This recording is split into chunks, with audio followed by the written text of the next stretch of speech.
내일의 금맥이라는 책을 한번 살펴보겠습니다. 자, 이 책 출판사는 필맥, 지은이는 마크 파버. 옮긴 사람이 번역서 같은 경우는 중요한데 구홍표, 이현숙 두 분 다 경제 쪽에서 일하시는 분들이라서 해석이 깔끔하게 잘 되어 있습니다. 초판일은 2003년 11월.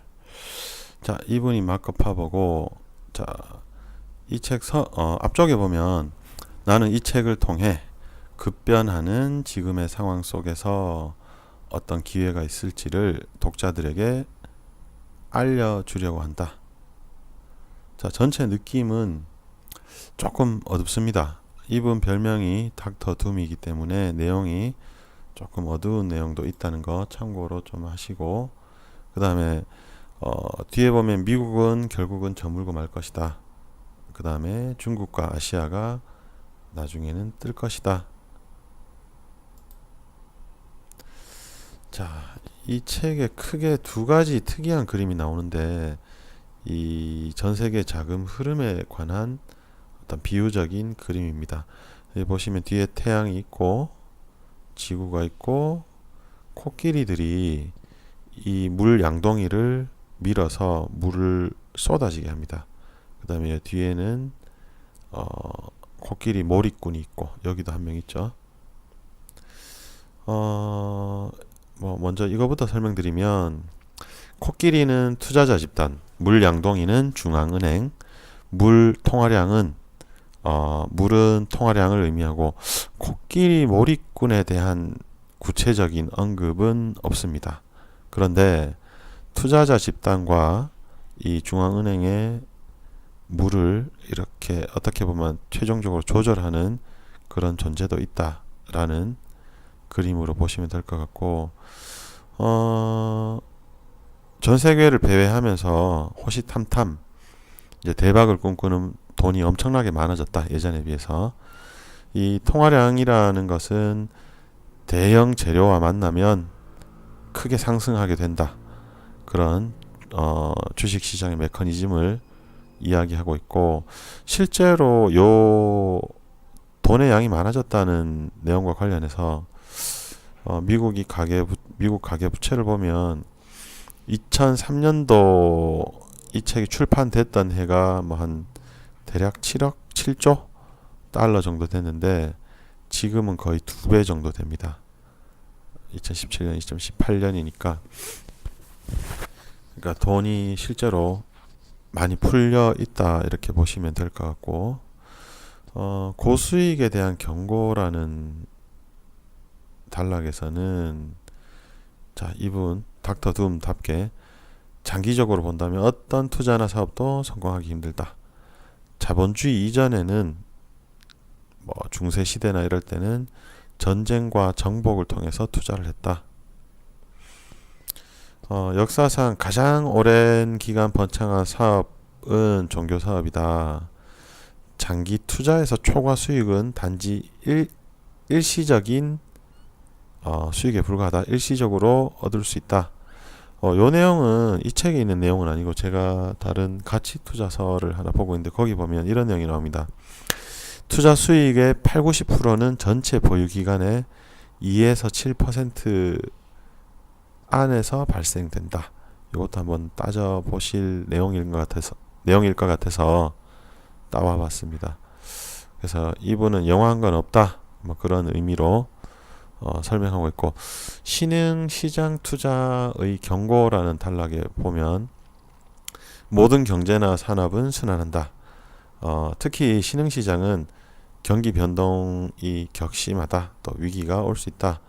위기나 경기 후퇴 시에는 저평가된 자산을 살 기회가 온다. 뭐 우리나라 IMF 때 뭐 건물 막 대출내서 산 사람들 부자 된 경우 많죠.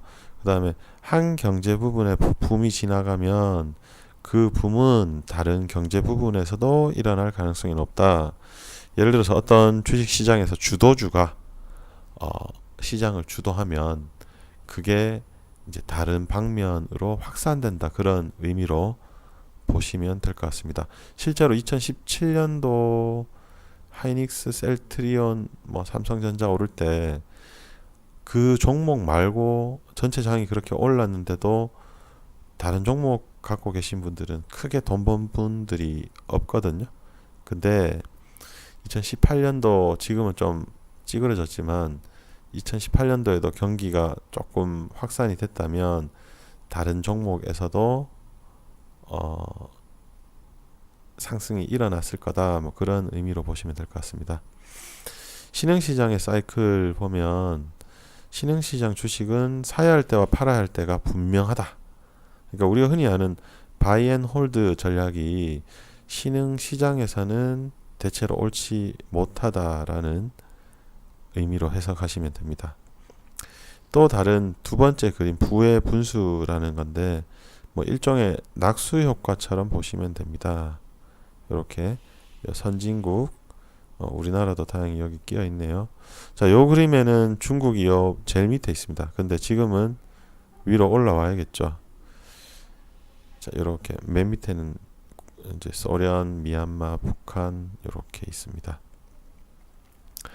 자본은 자산 가격이 높은 곳에서 낮은 곳으로 흐른다. 부자 나라에서 가난한 나라로 가게 된다. 새로운 시대 열광 거품 보면 투자 열풍은 일생에 한 번 만날까 말까한 매도 기회를 제공해 준다. 요거는 뭐 주식을 하시거나 부동산을 하시거나 하는 분들 다 잘 아실 건데 상승세는 상승장의 마지막 단계에 가장 가파르다. 그 미국의 IT 버블 이럴 때 보면 막판에 쭉 칼처럼 올라갑니다. 뾰족하게. 반면에 비투기적인 시장은 차입 레버리지가 없다. 그러니까 평온하게 이제 크게 상승, 크게 하락하지 않고 지속되는 거죠. 투기적 시장이란 17세기 튤립 구근 시장, 1920년대 사우스시, 뭐 이때 그 뉴턴이 전재산을 걸었다가 잃었다, 뭐 그런 유명한 일화가 있는 회사고, 요거는 뭐 결국은 사기로 밝혀졌죠. 실제로 사우스시라는 회사가 그때 당시 국채를 나라하고 어떻게 보면 사기를 친 건데 국채를 매입하는 조건으로 뭐 영업권을 하나 얻었는데 실제로 그 영업권으로 영업을 한 거는 전혀 뭐 거의 없었는데 이제 나라에서 이렇게 밀어준다 하니까 돈이 몰려서 버블이 생긴 그런 사건입니다. 사우스시는 남의 회사라는 회사 이름이고요. 1929년 미국, 1973년 홍콩 전부 다 90% 이상 폭락한 투기적 시장이다. 열풍 관련해서 열풍은 전형적인 군중 행위이다. 군중 전체 지능은 각각의 합보다 훨씬 낮아진다. 요 재미있는 내용이 나오는데 히틀러 책에 보면 대중에게는 작은 거짓말 말고 큰 거짓말을 해야 더 잘 통한다. 왜냐? 작은 거짓말을 자기도 이 대중들도 하거든요. 근데 엄청 큰 거짓말을 하면 에이 설마 이렇게 대중들을 상대로 저렇게 큰 거짓말을 하겠느냐 하고 더 잘 속는다. 제가 어디 가서 내가 비트코인으로 1억을 땄다 하면 사람들이 에이 설마 뭐 조금 땄겠지 뭐 이렇게 생각할 수 있는데 어디 가서 내가 100억을 땄다 하면 믿는다는 겁니다.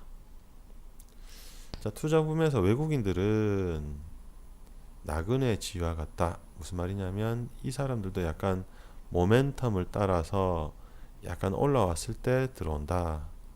뭐 그런 의미고 우리나라도 마찬가지죠. 뭐 가치 투자자라고 하는 흔히 예를 들어서 월스트리트의 가치 투자자들은 굳이 한국까지 안 오거든요. 그래서 이 신흥시장으로 오는 외국인들은 이런 존재다라는 의미고 투기장의 특성은 자, 일반적으로는 가격이 내리면 수요가 증가하고 가격이 상승하면 수요가 줄어드는데 투기장은 반대다. 그리고 열풍이라는 것은 어느 정도 폰지 사기와 같다. 근데 폰지가 실패하는 경우는 돈이 빨리빨리 들어와서 뒷돈으로 압방을 맞고 이 순환이 돼야 되는데 뒤에 들어온 돈이 막혀버리면 망한다. 거품이 터지면 주도주는 항상 바뀐다. 그런 내용도 있습니다. 자, 그 다음 아시아 시장은 특징이 수출 주도형이다. 80년대에는 한국, 대만, 홍콩 등이 수출을 주도하다가 임금이 오르고 부동산이 상승하면서 경쟁력이 약화되고, 그때 치고 올라온 게 누구냐면 중국입니다. 그리고 현재는 뭐 마찬가지지만 요 나라들은 직접 수출도 하지만 중간재 수출을 요 중국에게 많이 하죠. 근데 자, 아시아 이런 수출 주도형 국가들은 외화 차관이나 아니면 달러 표시 채권들을 많이 발행했기 때문에 항상 외환 유동성에 취약한 특징을 갖고 있다. 자, 인플레이션 관련해서는 고인플레이션이 되면 주식 실질 가치가 낮아져서 좋은 매수 기회가 올 수 있다. 근데 인플레이션 자체는 너무 높으면 나라 경제 자체에는 별로 좋지는 않습니다.